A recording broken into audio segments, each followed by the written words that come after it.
First.com.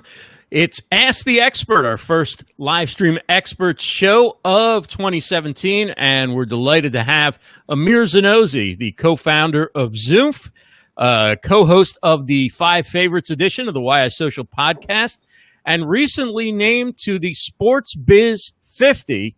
It's sort of an alternative list of people who are doing good things in sports and online by the sports geeks. I think it was who did that. What is that, Amir? First of all, it's wonderful to have you on, and it's great to finally chat with you. We've been connected for a long time, but actually the first time we've chatted. So welcome to Livestream Universe, and it's terrific to have you on the show.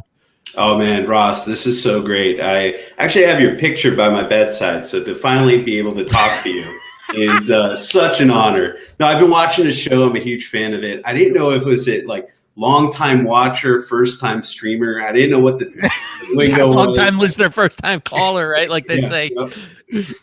No, but I'm super psyched to be here, and it's really cool. You've got this such an awesome audience, so I'm ready for some questions. Don't go easy on me. Throw me some curveballs. Okay. Well, we'd love to get people's questions as much as possible. I know people have questions about how to utilize social data, how to deal with real-time feedback and real-time analytics, and how they can use that data to enhance events and measure influencers and all sorts of different things. Before we get to that, let me just ask you, Zoomph is described as an organization that collects and ranks social media by engagement in real time to provide powerful second screens and analytics. Are your customers primarily people who are using Zoomph for live events and live feedback, or are there people, is it across the spectrum, like people who just want to stay up to date on the latest analytics and get a sense of what's going on with their accounts, even if they're not acting in real time for some sort of major audience-driven event? That is such a good question. So, we started heavy in the event space. We did like social media visualization. So like you go to the Caps game, the Wizards game, what have you, and you tweet your Instagram and it goes on a big screen. So that's really where we started, and we were collecting content. We actually did it for the government very early on. That's really where we started. But we have such a horizontal play as far as like the different types of customers that we have. And our platform has really grown into the analytics space. So what we've done is we focused on the who. And what we realized is that there are different influencers within every conversation. So that's the one thing that binds together all of our clients, where they're looking at segmenting their audience, looking at who's interacting with them, influencer discovery, tracking some of their best engagement and post over time. And, real-time marketing is certainly a component of it. The entire platform's in real time. We can pull in historic stuff to kind of look at trends over time. But really what we want to focus on is the who, give you that great one-to-one conversation. We look at make little baseball cards on individuals and their social footprint and what they're into. So if you looked at mine, it'd be like Casey Neistat, Twitter, the Ross Brent, Livestream Universe. So it's like your picture by that side. So yeah, so it's a wide range, but it's not just events. It's really gone into the analytics, and it's like that in-depth analytics, like beyond just looking at what you have on your Twitter analytics card. It's like looking at, millennials in DC, what are they into right now, and that kind of engagement. But we have all sorts of things from publishing to analytics.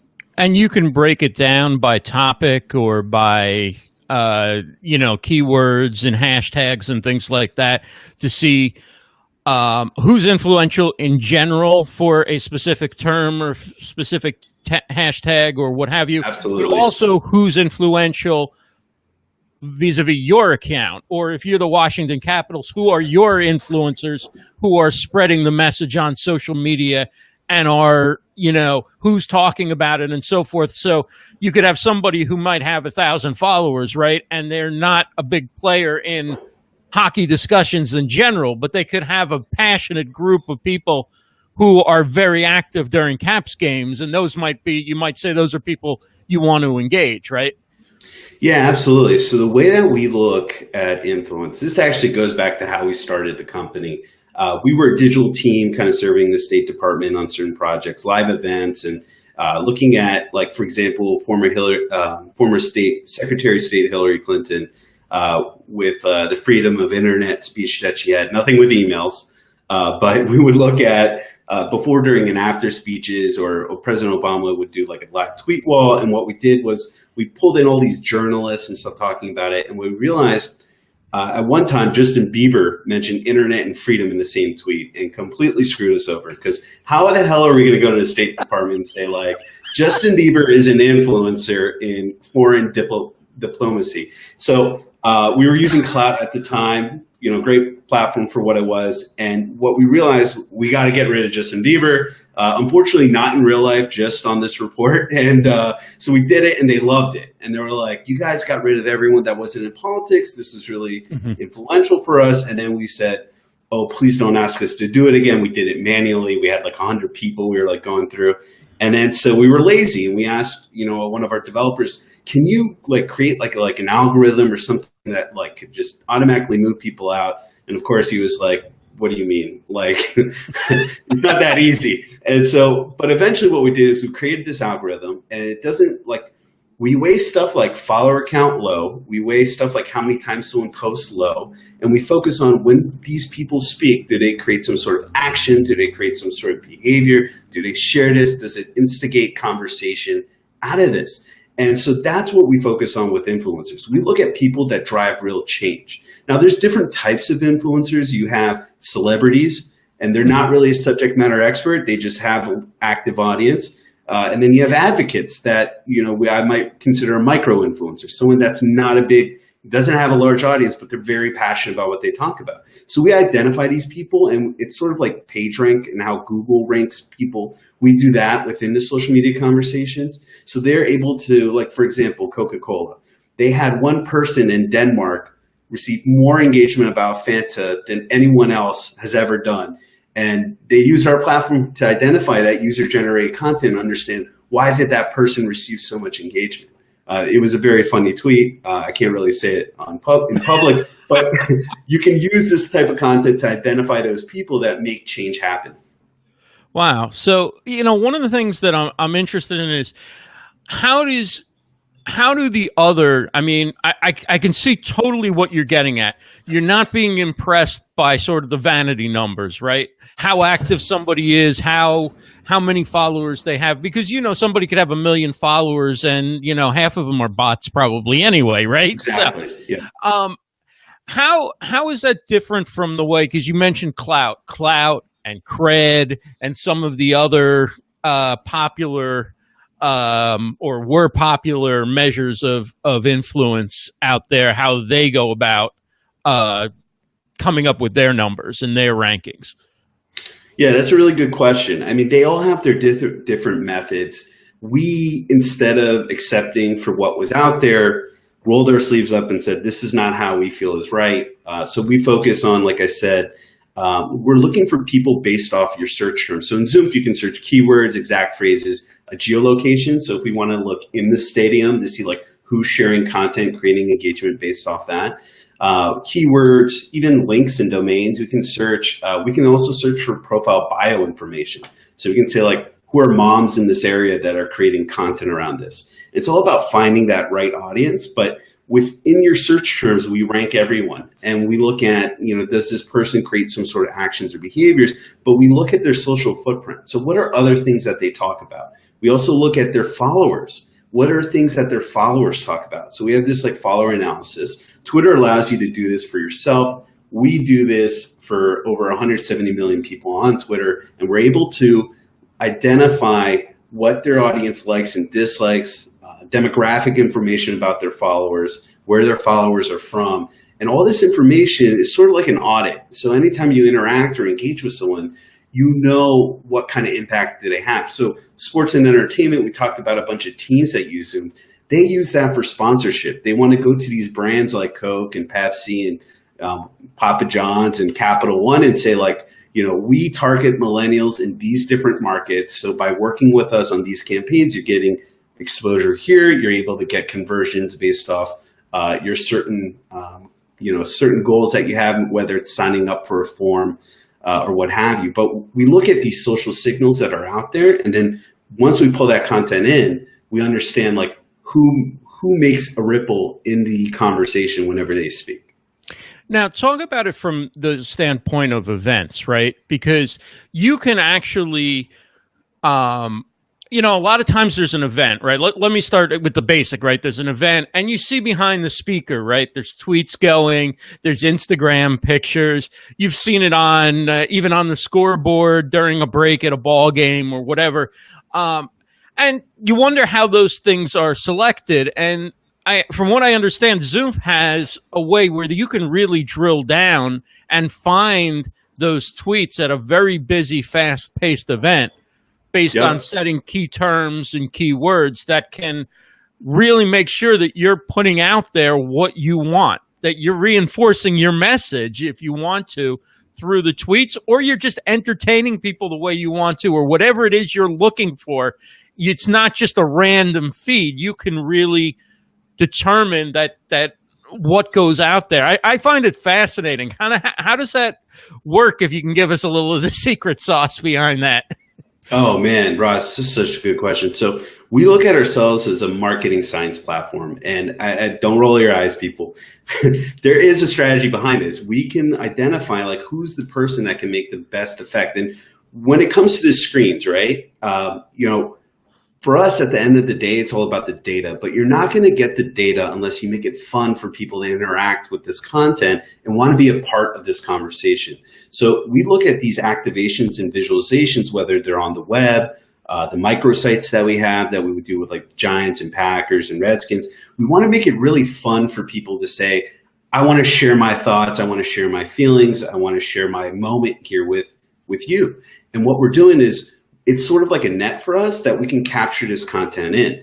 Once this content's in here, we can look at like who are the best people. So when you have these screens at these events or websites, we look at how do you make behaviors more observable that are easier to imitate. So an example of this is the New York Giants. They have these screens all outside MetLife Stadium. What up, Fanto? How's it going? And they're 40-foot tall screens. And what we're doing is we're showcasing content from people that are tailgating. So the Giants, great fan base. They also love the tailgate. Who doesn't? But at a national game, you want butts and seats when that national anthem is going. So they're like, how do we get people in faster? So we have a system that we're ranking everyone. We're geofencing, so we know if they're in the parking lot or in the stadium. And then what we do is we showcase content on these 40-foot tall screens that are from influencers that are tailgating. And we send them an automated message through our system that says, hey, you know, Brian Fanzo, that's a great tweet about the Giants. Why don't you come take a selfie with your selfie at the Bud Light gate? Well, when Brian walks away from his car with his friends to take a selfie in front of that screen, he's not going to go back to his car. He's going to go inside. So we're using like your own social media data to pull you away. But at the end of the day, it is really about that data. So we pull that information in. And Ross, what we're doing is we're connecting this. Like we just did it we just connected with HubSpot, right? So now you can have live social media information about every individual. Hey, Jen, like I can grab content about Jen and put it into my CRM. So if I'm the sales member, if I'm someone on the HR team that's looking to recruit Jen, I can use this information to find that one-to-one conversation. I can find things that are relevant. I mean, there's so much conversation out there. If I can start the conversation with something outside that's non-obvious, but we have a connection on, it just drills that connection even deeper. Well, I mean, I think it's great what you're doing with the Giants, because as a Giants fan, we're all about defense, and we've been that for a long time. And so we need the fans in the seats and making noise when our pass rush starts to get going on a third down, so or a goal line stand. So that's very important. So now, for people who, you know, Zoomph isn't necessarily an option for everybody, right? I mean, for people who are maybe more starting out and trying to understand social data, just they're managing their own Twitter account, their own Facebook page, an Instagram account, what do you consider the things they should start to look for in measuring their own success, measuring their own influence, measuring their own ability to put out content that is making some sort of an impact, leading to some sort of a conversion, however they want to quantify it. What are the types of social data that's available to anybody out there that you think is the valuable data they should start to look at? That's a really good question. At the end of the day, you want to create relationships with people online. That's why we're here on social media. I mean, it's building that connection and making them think of you when they think of these moments that you want to be associated with.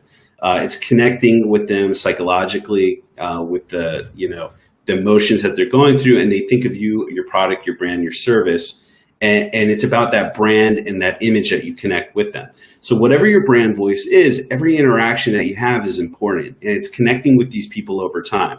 So when I'm looking at just starting off and what I want to do is I want to create that group of 100 people that are just loyalists, that are just people that you look at people like Chris Barrows and what he's done with the Why Social podcast and the ambassadors that he has in his program.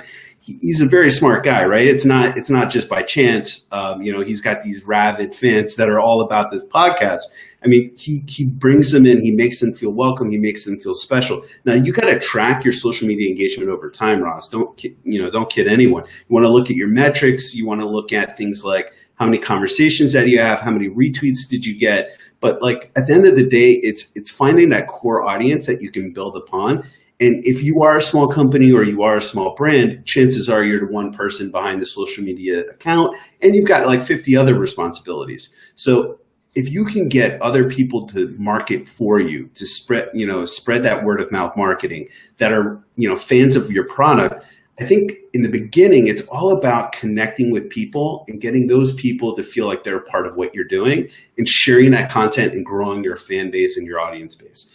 But it's connecting that information into like the CRM, using that social media information, knowing who these people are. It's that relationship that matters. I know that I kind of like dodged that question a little bit, but I really think like that's what the focus should be.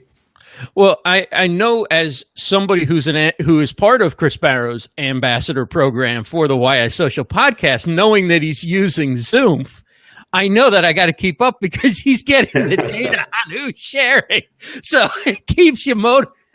Hey, Ross, if you want Zoom data, I will hook you up with that Zoom data, man. Because at the end of the day, it's like we look at it as like agile experimenting, right? You got to try something new, see if it works. If it doesn't work, put it back on the shelf, right? If it does work, pair it up with something else, and then always messing around, always tweaking. But you can't do it if you're not like looking at these results. And you got to have that one metric that's important to you that you're tracking over time. We give you tons of metrics, but like you've got to stay focused on one thing and just always keep experimenting with it. So by all means, I'd love to have you using Zoom data as well. You've got such an awesome audience as well, and just being able to see and identify like what are the top themes, what gets them going, what gets them sharing content. Is what brings them back. Definitely. I'll stop pitching you. What's that? I said I'll stop pitching you now. No. Well, we'll talk offline. So now, as somebody who's a data guy and a co-founder of Zoomph, what made you think that okay, I'm going to turn to live streaming and podcasting, and that's kind of where you've really kind of made a name for yourself within this community, not just within sort of the influencer social data community, but as a part of the Why Social podcast, co-hosting 5 Favorites with Chris. And I see you doing great stuff on Livestream, on Facebook Live. What kind of, got you into that? Have you always been interested in broadcasting? And have you always been kind of like somebody who's sort of an entertainer, a talker, explainer, or is that something that's kind of come later to you? No, that's a great question as well. I'm an early adopter. Whatever new technology is out there, if it's not even working, I can't tell you how much money I've wasted on Kickstarter things that never even got into product mode. Let's not get into that. But like, I always love playing with new technology. I always love looking at what's out there. There's this great quote, I think by Michael Dell, and he said, "What's the risk of not investing?" So I always like to play around with whatever new technology is out there and kind of just see like, what can you do with this? Now, not all of them are going to make it, right? RIP Blab, RIP Vine, RIP, Meerkat. I love Meerkat because I always tell people my name's Amir Cat, but so I'd always play around with that kind of stuff. Now, as far as like the talking stuff, I've always been fans of talk show hosts. I always see how other people do it. I watch what you do. I watch what Chris does. I watch Brian Fanzo's FOMO podcast. I look at Vincenzo's Brand Boost podcast. And I'm always like learning and watching. Like right now I'm playing around with video. I'm looking at how Casey Neistat does stuff. So it's a little bit, I'm trying to just stand on the shoulder of giants. But in this field, you always have to be ready to be agile, always moving around, always trying something new. As soon as you're comfortable, that's when you're plateauing. That's when you're moving backwards. So I always look to challenge myself. Like for this year, I'm challenging myself like one vlog every week. So I'm pushing these videos out because of that. But I look at this as a new field of technology. Eventually, it's going to be kind of like social media, where it's just marketing. It's not like social media and marketing. Live stream is just going to be a part of what it is. I'm just having fun. So do you see this as something that eventually every business is going to do as part of their marketing, from a corner store to a big corporation, that live streaming just integrates into social media and digital marketing and email lists, and to the extent that they do traditional media ad buys on TV and billboards and things like that, that everybody will be live streaming because enough people will be doing it well, or the perception is that they're doing it well or getting something at it. So we all now have to get into the game, right? Like, remember when everybody felt they had to have a Twitter account, even though they didn't understand how to use it or what the point was of Twitter, right? Or, we got to have a website. I don't know why, but we have a business, so we have to have a website. And then over time, people started to understand that, you can sell stuff with that, and you can convert people, and you can keep them interested in coming back, and you can get their email, right? So right now we're all having fun with live streaming. Will there be a time when it becomes a business necessity? Do you think, like, social media has become for many businesses, and having a web presence is for just about every business now? That's a really good question. I look at it as like, and this is kind of like a little Gary V-ish, but it's about attention, and attention is just like it's like a stock. It's like a trade. So like there's all these different stocks that you can invest in, right? That you can make money in. But at the end of the day, it's always going to change based off like where the industry is going, what channels are popular at the moment, what technology is out there. When you think about it, like 8 years ago, there wasn't even a phone, and now you've got apps like Uber that are making billions off that infrastructure that didn't even exist years ago. So it's going to change. Like right now, this is a great way to stand apart from everything that's out there. Facebook is putting so much weight into this algorithm, so it's giving you more attention. So it just comes down to attention, and wherever it is, wherever your target audience is, you need to be in front of it. You need to be capturing their attention, and you need to cater to them. They're not going to come to you unless you are, a powerhouse. You created such a brand where they'll come to consume you anywhere you go. But you've got to really cater to them. You've got to go on their schedule. It's flipped, right? Right now, the consumer holds the power, and they're educated consumers. So they won't be pushed around. They know what's going on. And so you've got to provide this content in a way that is easy for them to consume. Now, this show is called Ask the Expert because we do want to take viewer questions. We're talking with Amir Zonozi, the co-founder of Zoomph, co-host of YI Social podcast. And I'm going to throw the questions out there. Not all of them are actually coming up right now within the BeLive TV system. They may be, depends, I guess, on which place we shared it, where people are asking perhaps. So I'll just throw this out there, and you can feel free to take it or not take it. Alfredo asks, what language is the API that you're using for Zoomph coded in?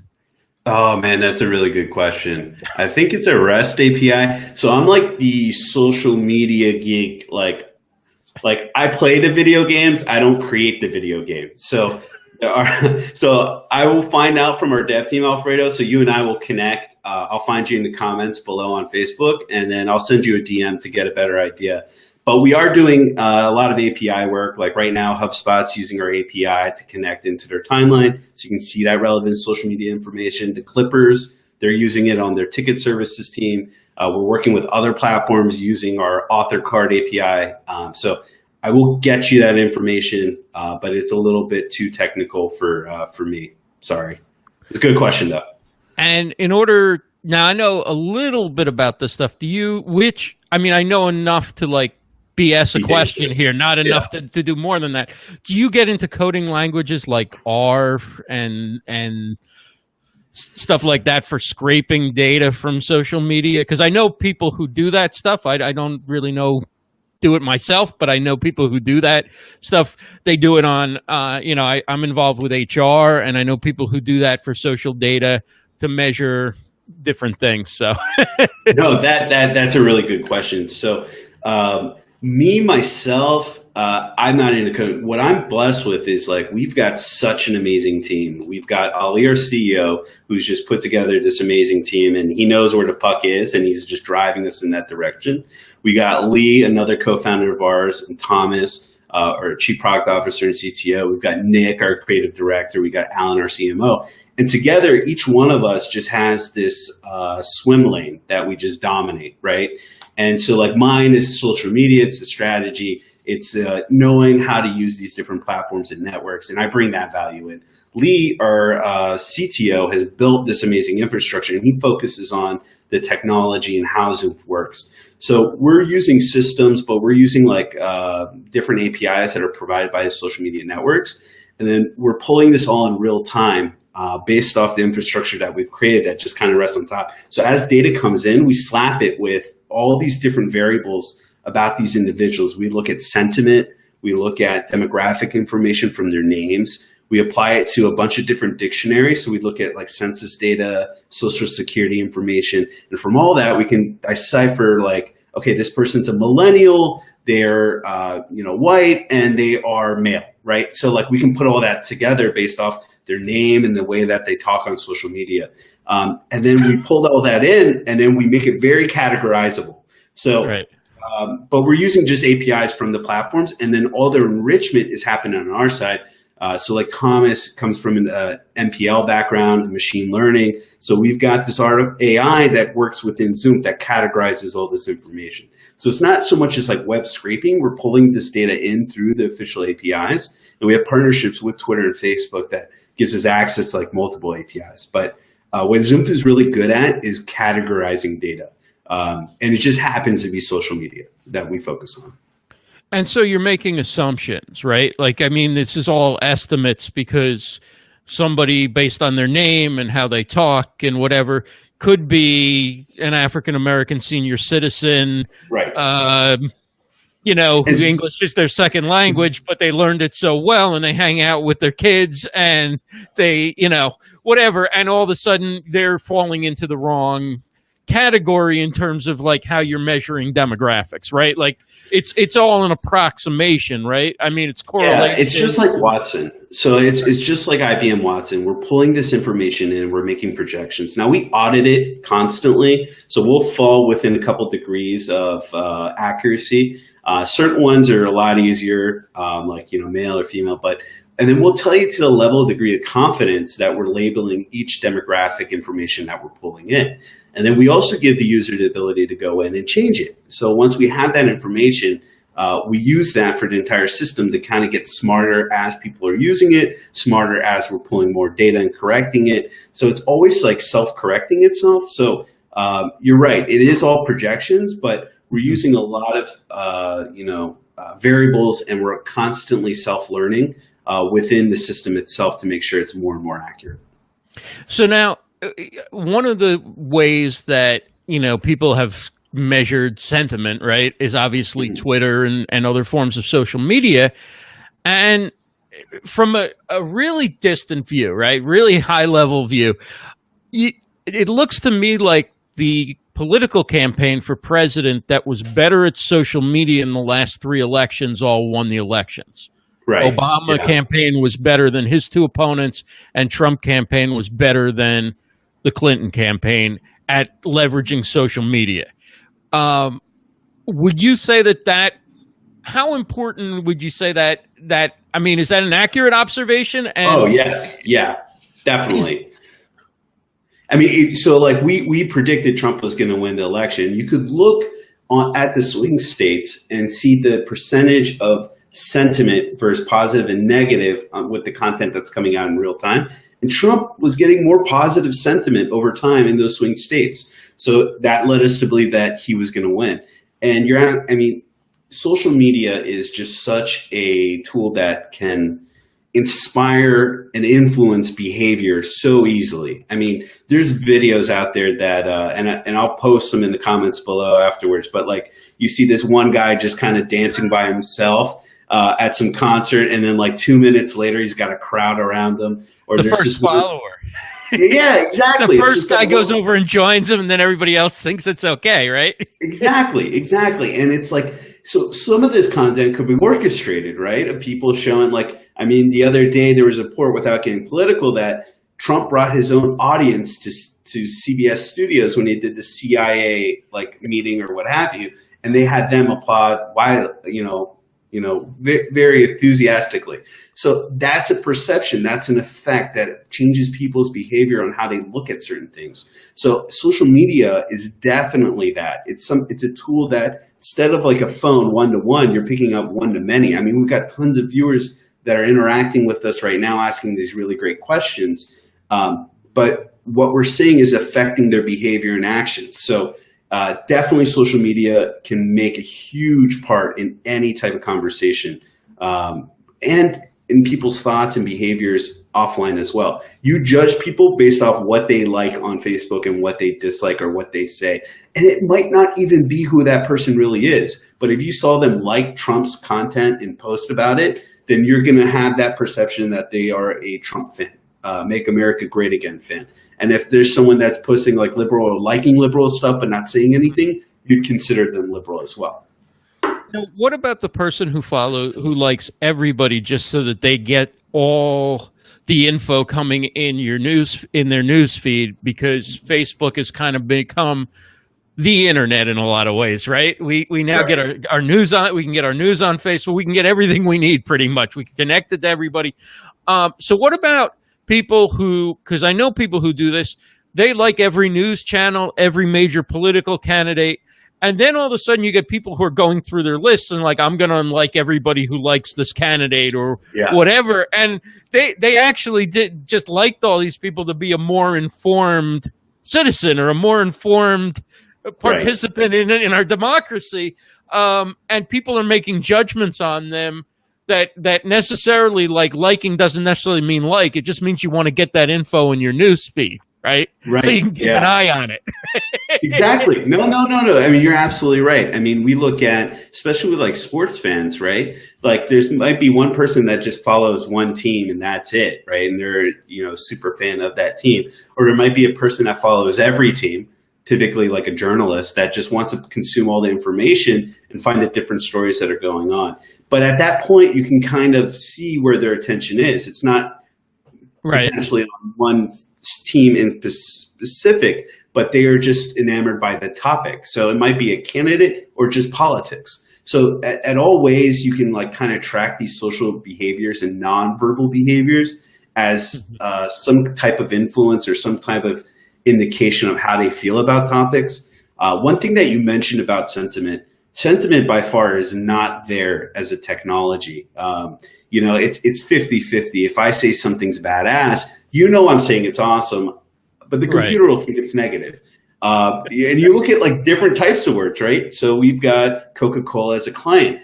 If you say ice cold, that is awesome to them. If you're Match.com, ice cold is not good. So there's got to be some sort of like machine learning and dictionaries and classifications that are separate based off your dictionary of words. Words to you are positive, are different from words for other people that are positive. So there are some things that you have to do to kind of just tweak the system so it's right for you. We have that within the platform, and by all means, it's something that you should do. But you're right, sentiment is an important indicator. So it's like a lot of other things, like by words, you can tell if someone's scared, if they're angry, if they're frustrated, if they're happy. Social media is just it's a game changer. I mean, it's a real-time focus group at all times that you can get a sense about how people feel or talk about topics. I don't know why people have focus groups in real life anymore. It doesn't make sense. They're getting questions, but like you look at social media now, people are just giving out these answers for free. And so it's just looking at like, how can you collect this information? And you're absolutely right. There's a lot of noise out there, and it's very difficult to find those insights. So you have to be very careful about how you set up these practices and what kind of tools that you use to do that. Well, as somebody said many years ago, if the government wanted to create a database of every single American and keep track of them, they would have created something like Facebook and encouraged everybody to sign up, put their birth date in, put their address in, tell you what their hometown is, let you know everything you like, dislike, what you listen to, who you talk to, make all your messages through there. I mean, it's brilliant. It's insane. I mean, and we do it, and now they're like, oh, I wonder if they'll put microphones in their houses. Well, if I can order something quickly off Amazon, then by all means, let me put 7 microphones in my house. Right. It's insane that it just got summoned to court in Arkansas. It's convenience over privacy, and people are giving up information out there because of convenience. You feel like the ship has kind of sailed, right? I mean, if you're on social media and you want to continue enjoying the life that you are living within this world, how do you all of a sudden go, okay, I'm going to be totally worried about my privacy in every way? That's kind of out the door, right? I mean, oh man, yeah. It's all out there now. It's all out there, and a lot of people are given to this stance now, like, well, I know I'm being watched anyways, I might as well put it out there. I would treat everything like it's going to be summoned to court, and so don't put anything out there that you wouldn't want read in front of a large audience. Especially, I pray to God that no one would have to ever hear their Google history read out loud, like things that they search. You would see that I'm a terrible speller. I cannot spell anything, so Google always corrects my spelling. But it's insane. I think that would be the last thing most people would be worried about. Oh, he's a poor speller. He's a poor speller. Shame. That's why I use Grammarly. No, but you're absolutely right. That information's out there, and you have to be careful about like what image you're a brand. As soon as you put any content that out there, it's there for everyone to read. There have been military movements based off social media data, like, and I don't know how true this is, but a person that was a part of ISIL took a selfie in front of a base that gave the geolocation in the photo, and they used that to send a drone there. I mean, there's really big implications for what you're kind of doing. Like any image that you take has some geolocation content into it. You got to respect people's privacy. We go into a lot of, extent to do that, to make sure that people can opt out of things. You want to make sure that people, so example, Facebook, right? They don't allow anyone to pull newsfeed data out of the network. Right. They changed it in April 2015. So a lot of people are like, oh man, we want the hashtag and we want to see everyone that uses hashtag on Facebook. It's not possible. You can take the aggregate information. You can take it as, this audience, these millennials, this age group is into this, but you can't pull individuals in. If it's like the fan page or group or something like that, it's fair game. So it's just kind of letting people know, like, depending on what platform that you're on or what content that you're sharing, this information is out there and you should be careful about it. When will the time come when we're able to take data from the content that is within a video or an image, where no longer we're pulling it from text, but you're actually, oh, it's here already, or oh yeah, I mean, there's tons of image detection. So like, it's funny. There's platforms that are out there, and I'm not going to name names because I'm what I'm about to come back with. Instagram has a terms of service violation. You're not allowed to do image detection upon our video or image content that comes out. But there's platforms that are doing it, and you can train the system to look for logos and brands. And we actually have in our system a way to we took this open source technology from Yahoo, and you can detect nudity in the content just by the amount of flesh tone colors there are in the image. And so hopefully you're not Googling that either. But yeah, so I mean, like, there's things that you can use to detect within the images, and it is getting more sophisticated. Right now, it's very manual. So if you wanted to hire a company to find your logo within all this content, it's going to be very expensive and not very accurate, but we are slowly getting there. Right, right. Chris Barrows has a good question. What is your personal definition of influence? I'm going to have to go to that picture of you by my bed. No, Brett. So I would look at it back to like what we were saying. Like there's a number of ways of how influence could be categorized. And I think Carlos Gil had a post about this in his little group the other day, and defining influence. And my response was, influencers are subject matter experts that have an active audience. If you have an active audience without a subject matter, you're a celebrity. If you have a subject matter expertise, but not much of an audience, then you're an advocate. So I kind of categorize it between those three things, but I think influence drives purchasing decisions. There's so much noise that's out there. I look to certain people for news because there's too much for me to decipher. So when you have your like live stream catch-ups, Ross, I listen to those because you divulge all this information about what's important and what's going on in live streaming the world today. So I tune into you for that news. If it's anything in regards to, technology, I'll go to Marquez Brownlee and MKBHD. So like I have different influencers that I look to. Everyone has that. So it's like there's those people that translate it to us, and I would define those people as influencers, the translators. Now, with that question from Chris, and of course you co-hosting Five Favorites edition of the YI Social podcast, what are the hot issues right now that you guys see coming up with social media, like in the next few months, that are going to start changing the way maybe we use social media, or just kind of disrupt things in a way that maybe most people who aren't following it as closely as you guys do would necessarily see yet? Oh man, working with Chris Barrows on the YI social version of Five Favorites has been awesome, because both him and I say this all the time. We just tune into the news so much more now because we have these weekly kind of 5 things and our honorable mention and our dishonorable mention of the week and our hot topic. And what we're seeing is there's a lot of trends of certain technologies.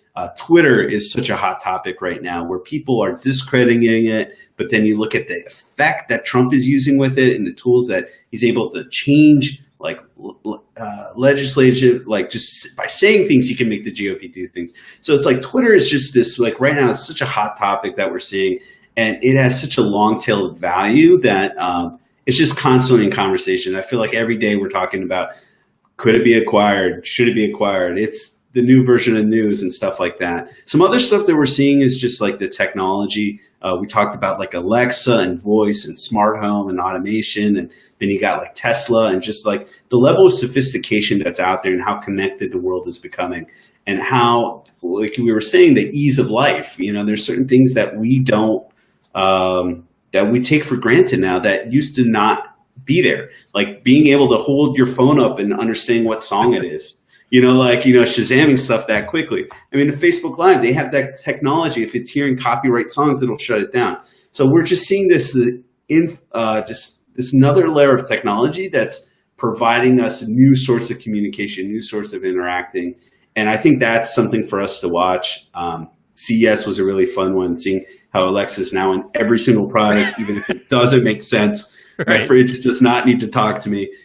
Maybe I should say, like, put down that sandwich, Amir. I have gained a little bit of weight, but yeah, I mean, it's just seeing all this technology kind of play, and you're seeing these certain players like Yahoo falling out, Twitter in and out, Facebook just dominating, and Snapchat trying to do their thing. So it's just it's fun. It's fun to watch these players move in and out and how they're shifting and changing everything. You know, back in the early 90s, or not 90s, 1900s, people would talk about steel and wood and these types of resources. Now it's these technologies like wireless and Fios and these things that are making the world run and move. Right, right. And when you look at Twitter, do you think that too many people who are trying to measure influence because there's so much data available from Twitter, because people who are active on Twitter pour so much content into it, right? And there's such a wide variety of content, and there's the use of hashtags and all that stuff, and it's not primarily visual like Instagram, and it's not a lot of stuff that are hidden behind privacy settings like a lot of people do with Facebook, or it's, you know, their content is split into a personal profile and a page and all that stuff. Do you think we overrate the importance of Twitter versus other platforms just because there's so much available data and it's so much easier for people who are trying to measure to pull from Twitter and look at, you know, at least the surface numbers are so much easier to find on Twitter than they are anywhere else, right? That is such a good question, Ross. Not a lot of people understand that distinction, and I'm so glad you asked that. I mean, that's why you're the pro, man. Because like people don't understand different APIs, different platforms give you certain information. Now, Twitter has been very friendly. LinkedIn, you can share content on LinkedIn, but they're not going to give you anything. I don't know if we can cuss on this. No, their business model is to sell your data to other people, not to let people mine it for themselves. Exactly. And that's why they got a payday from Microsoft. And I can't wait to see what Microsoft does with that LinkedIn data in their dynamic CRM system. I mean, like, think about just walking into a meeting and having that entire history in there from LinkedIn, just in your calendar and Outlook. Gives me goosebumps. But you're absolutely right. So each one of these platforms, like right now, Snapchat doesn't give anything, zero. And so I don't understand why brands spend so much money. I mean, there's companies out there like Nick Cicero and Del Mundo that are doing some Snapchat analytics there. But if I know that people are seeing my ad for only 3 seconds and that's it, and they switch, and I mean, how does someone make a purchasing decision in 3 seconds? But there's no data to kind of back it up. So it's all exposure. I find that hard. So I think the fact that, Vincenzo, I love you, man. That's awesome.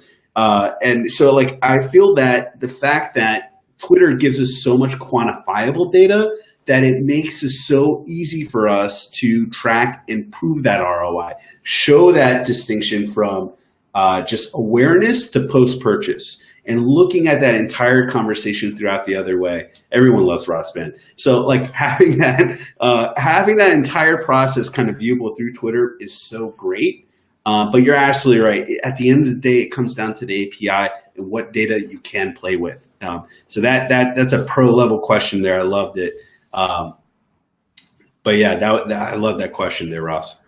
Now, Vincenzo makes a statement, and I want to bring this as a question to you, actually, because it's kind of on my mind, too, which is he loves Facebook, but they aren't going to push – he says they aren't going to push live video much longer. Now, if you go into New York City, you see them pushing – you know, cell phone videos everywhere, right? Like you're looking at the time that the train comes, and all of a sudden that goes off, and there's a thing like "Go live." You know, yeah, exactly. You're walking down like past Times Square, all of a sudden the billboard "Go live." Like but that's, you know, that's kind of different than what a lot of us who do like live streaming and stuff like that or think of as broadcasting. They're trying to get the average person to take moments of their life and share with their family.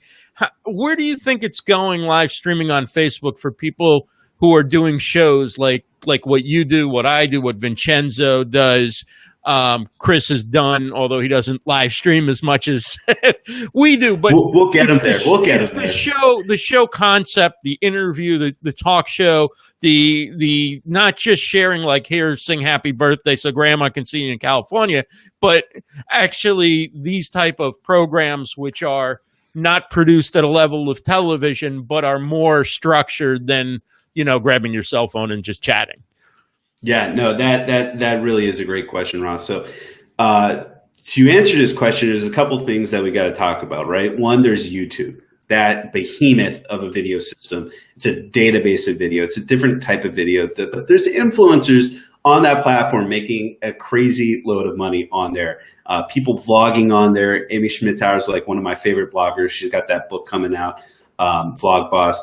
And there's people that are just creating these channels that have these shows and have these different formats that are making money on ad revenue. And then these are normal people that have taken upon themselves to like create this content. So when Facebook comes out here, when they first introduced live video, they passed YouTube once, just once. And that was during that, the ice bucket challenge where people were dumping water on them because they were taking advantage of the personal network. What they've realized is they can manipulate from friend to friend, family member to family member very easily. They can get people to share this type of content when it's about you and me and a Chewbacca mask and stuff like that. But what they have a very difficult time doing is getting scripted shows on here, getting formatted, organized, produced quality content.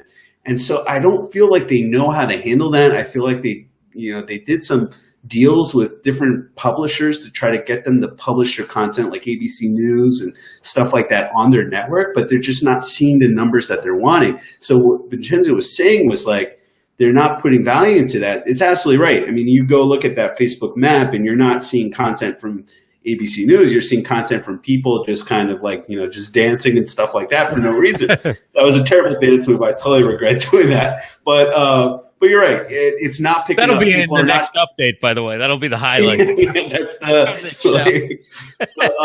but you're absolutely. I mean, it's people don't think they're cool enough to post a video. They just say like, "What am I going to post about? I'm just sitting here on the couch." So I think Facebook underestimated how lazy people are, to be honest, or how shy people are. But I think it's a great platform, and then what Chris and Vincenzo were saying in the comments. At the end of the day, it's all about the algorithm, baby. So like whatever is focused, whatever they put weight into, the smart people would move with it. The smart people kind of, juke and jive with it. So at the end of the day, it's whatever they put the weight in the algorithm, people will go with that. But only the agile audience will. The rest of the audience will be consumers, not creators. Right. And do you plan to continue going to Facebook Live as your primary place when you stream, or do you plan to go other platforms more? Or, yeah, I'm assuming that Facebook, because that's where I see you, because that's where I spend the time, and that's where done produced broadcasts. They've been on Facebook Live. Is that something that you guys plan to continue doing, or are you thinking like maybe I ought to start putting some footprint down on some of the other platforms? No, that's a really great question. So it goes back to attention. Wherever the attention is, I'm going to invest some time into, and the attention of the target audience. So I'm seeing that people. Oh no, not the dolphin noise. So I'm seeing that people. Sorry to interrupt you there. That's too funny. No. That was good. You got it good.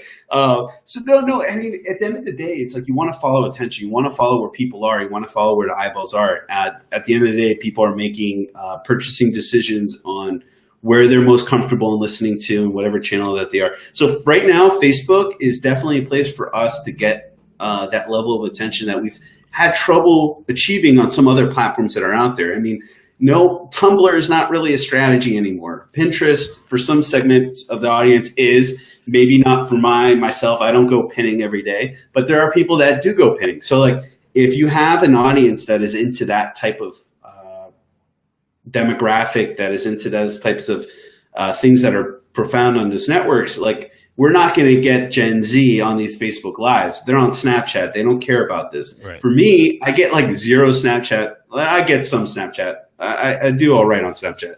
But Instagram, I crush it. But if I try to do something on Yik Yak, like what am I going to talk about? Like my homework and my final? Like that's just a young database. So it's like you have to go where your audience is. You have to have fun.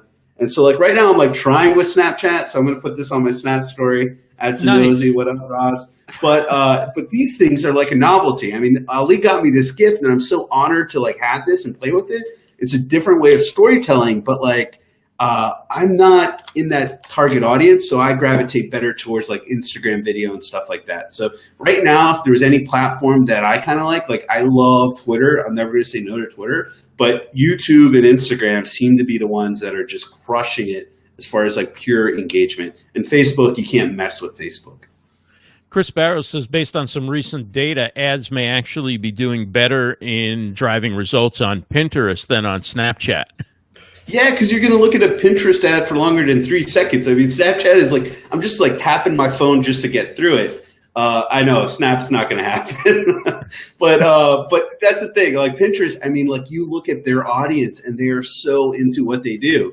Like my fiance, Kristen, she's just like, it's like a fantasy football closet, like she's like finding like her wedding dress, or like getting prepared for the wedding. So she's finding all this content, and she's got like her like favorite things that she's putting in there, and she puts a lot of focus into it, and she gets insane engagement on it. Like I could never get that on Pinterest. So, but it's a certain demographic that goes to it, and like I don't fit within that demographic. If I tried, I'm sure I could try to get some engagement, but you're right. If once a platform understands who's using their platform, they can really get the most out of advertisements. And the thing is, a lot of people hear advertisements and they think ads are bad.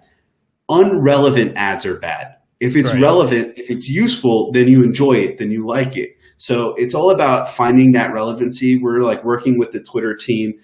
We just got like a partnership with them, with the Twitter ads team. And so we're trying to help that relevancy with that social footprint things I was talking to you guys about. And it's all about finding like, what do these people care about, and then helping them by showing them that content. Yeah, Vincenzo says Pinterest and Instagram are the new e-commerce websites. And so before we wrap up, I have to ask you, because I know you're into drones. What? Oh, wait. You got to go there. Wait. Yeah. Irrelevant. Wait, what did Vincenzo mean by irrelevant? Are the new e-commerce website? Well, anyway, back to drones, because you got a great story. What's going on with you and drones? I am an idiot, people. I love drones. I love DJI. I've had the Phantom 3. I got the Phantom 4. I've crashed drones. I've survived drones. So this afternoon, we had a situation where I was like, I need to go blow off some steam. It's been a long day, and I'm going to just fly the drone outside. Well, it's really, really windy. Hey, Allison, how's it going? She knows the story. She knows the ending. So I was like, I'm going to just go fly for a little bit, just kind of unwind and go back into the office and just like finish some stuff. And then so I go, and it's windy, and it just flies off. And you have to be very careful and safe and conscious of like where you're flying and what you're doing. And so I think about all these things. I try not to fly around people. I try not to fly over cars and stuff like that. But the wind just totally took it and flew it, and it was gone. And I didn't cry. I almost cried. But it went. And so I run in my car, and I'm like driving around. I ended up on the golf course that's next door, running like a Persian guy in this like checkered, like picnic looking like shirt, running around sweating and like trying to find this drone, and people were staring at me like, what is wrong with this guy? But I couldn't find it. And then I went back again after work with my fiance. She was kind enough to try to help me find it. Couldn't find it. I'm hoping that someone found it and turned it into the Lost and Found. If they didn't, I'm going to buy a new one. Just because I love drones so much, but losing a drone is so hard. I don't know how Casey Neistat does it all the time. Oh, man. Occupational hazard, I think, when you use drones. Yeah, man. I try to get into vlogging. He's like, if you get into vlogging, you're going to break stuff and lose stuff. I'm like, not I. I'm slick. No, Phantom 4 gone. Well, speaking of vlogging, we do have Amy Schmidauer on next week on Livestream Stars on Thursday, 7 p.m. Eastern, Monday night. Before we get to Amy, we have Heather Dobson from GoDaddy. And, of course, Amy's got the new book out, Vlog Like a Boss. Can't wait to take a look at that and talk to her about vlogging. And on Monday, talk to Heather Dobson about everything she's doing with GoDaddy. They've got a new show, Behind the Domain, and doing interesting stuff there, how a big company has gotten into using live streaming on Facebook Live to produce a show. So great stuff coming up. I hope you do, everybody, join us over the next few weeks. A lot of stuff we're going to be talking about as we get ready for Summit Live. But Amir, it's so awesome having you on. You are an amazing guest. It was so much great knowledge you shared. So many fun stories. I can't wait to keep the conversation going, and you're always welcome to come back and we do like a Livestream Stars or Livestream News or another Ask the Expert down the road. I'd be honored. Just send another photo. I'm tired of the one by my bedside. I need a new one. No, this was so much fun, Ross. Just take a screenshot. You'll be fine. No, this was a lot of fun and so many great questions. Uncle Wayne, thank you, man. Yeah, I mean, like it was a tough loss, but so many awesome friends joined this, and I'm very touched and honored. Thank you all for watching. Thanks for your attention. Ross, Man, I told you not to go easy on me, and you brought the tough questions.